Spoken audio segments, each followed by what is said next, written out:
It's Sunday morning on CBS. And here again is Charles Osgood. This is the night that this award, the Tony, is given to the Broadway theater's very best, in a ceremony that can be seen right here on CBS. In this morning's Sunday profile, we take notice of a past Tony winner, Betty Buckley, who won in 1983 for her performance as an original cast member of Cats. Though Cats may be closing this September after its record run, Betty Buckley has long since left for other stages, giving a memorable performance every time. And I would be on the field right over there as one of the cheerleaders. I was on Broadway's Betty Buckley knows quite a bit about memories. Hail, all hail. When she goes home to Fort Worth, you might even find her stopping by Texas Christian University with a friend, belting out her alma mater. Comrades. Oh, shoot. Can't remember the words. But some songs come back more quickly. Memory, all alone in the moonlight.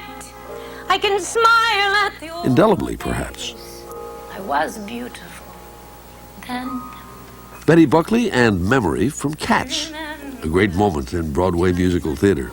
Touch me, it's so easy to leave me all alone with the memory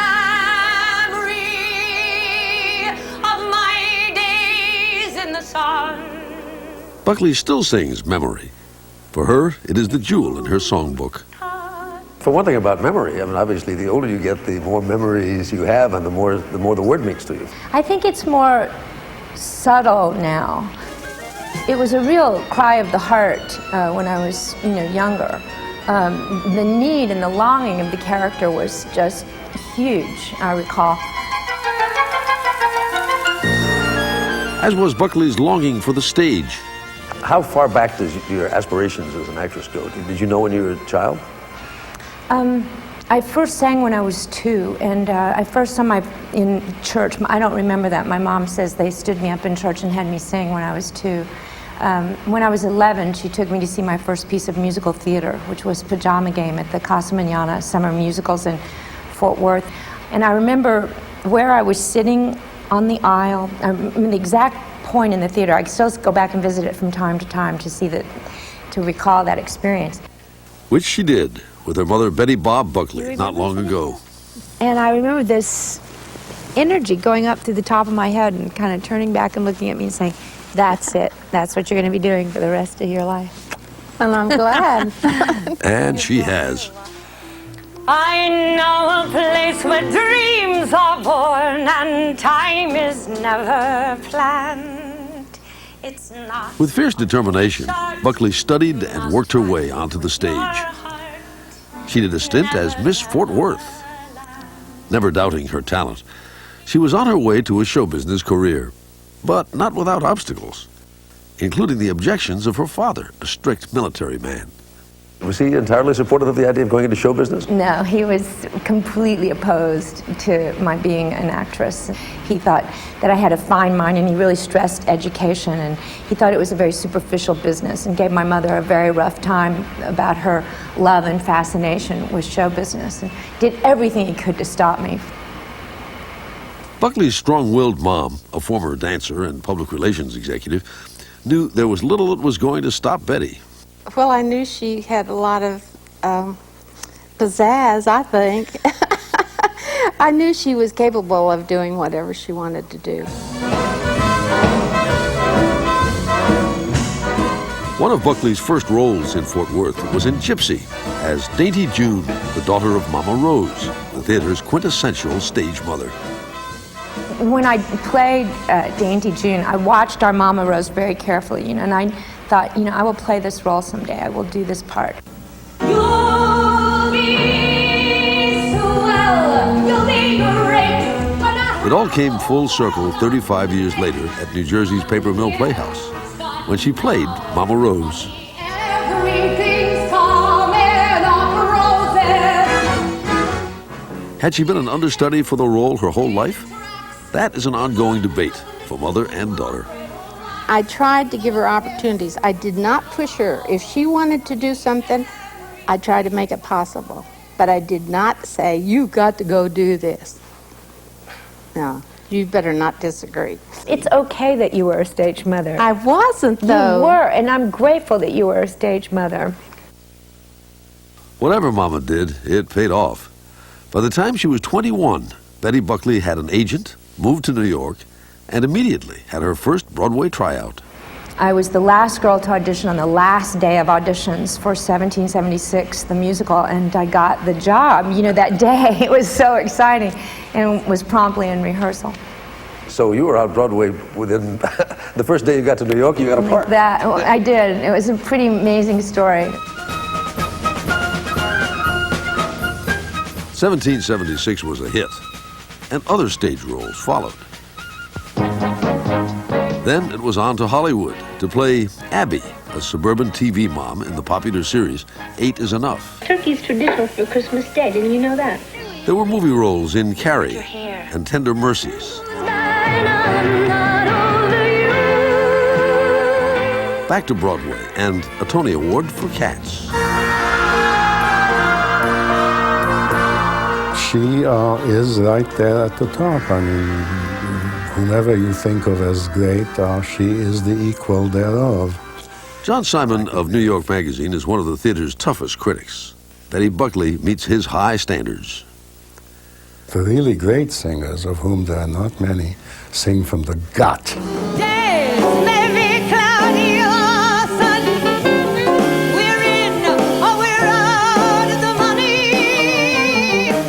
That comes from a passionate, deep inner self, and that's the greatest kind of singing, and she's one of the few who do that.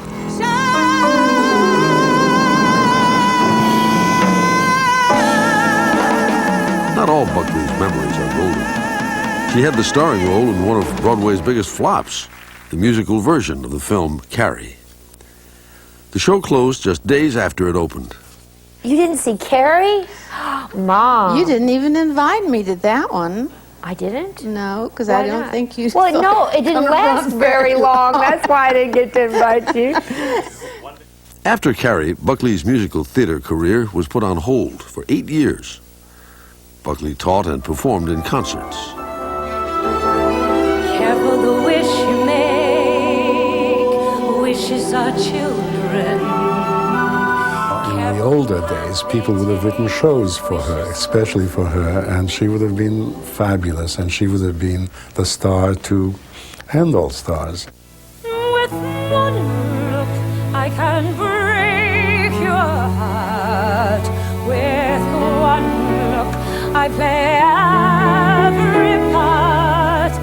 Buckley's long absence from the stage ended in 1994 with Andrew Lloyd Webber's Sunset Boulevard. You'll know all you need to know. With one smile, I'm the girl. As desperate, faded film star Norma Desmond, she triumphed in a role that she believes only a seasoned stage actress could handle. We all get older, every single one of us. But as an artist, you can actually use this. Absolutely. In some ways, as I've gotten older, it's definitely cooler than I wouldn't want to be in my 20s again, to be honest. I wouldn't want to go through all this again. Married once briefly in her 20s, she divorced by the time she became a big star. At 52, she remains single and single-minded in her pursuits. She is definitely her own woman. This world's waited long enough. I've come home at last. When she does go home to Fort Worth, as she did for a recent concert at the Bass Performance Hall, Buckley is assured and confident. So watch me fly, we all know I can do it. Judy, darling. Love you. Good to see you. And deeply moved by the impact of performance for the hometown folks who share her memories. I suddenly felt incredibly vulnerable before I went on stage. Thanks for being here. Mwah. I just love you. So much has happened here, and you want to be as perfect as you can be for them. And I'll buy you a priceless jewel, cloth of brocade and cruel, and I'll love you for life if you will sing. I think Oprah Winfrey's got her studio here for Oxygen now, and Martha Stewart's got some new TV studios here. And Today, so Betty we just Buckley said is that on the we were move under her. and has just released an album, Heart to Heart. Love songs sung her way. My funny Valentine, sweet comic Valentine, you make me smile with my heart. There's a sense of self that one gains over time that's just precious, you know, and I wouldn't trade it for anything. If you touch me, you'll understand what happiness is. Cats closes on Broadway at the end of the summer. But for Betty Buckley, her long run continues. A new day has begun.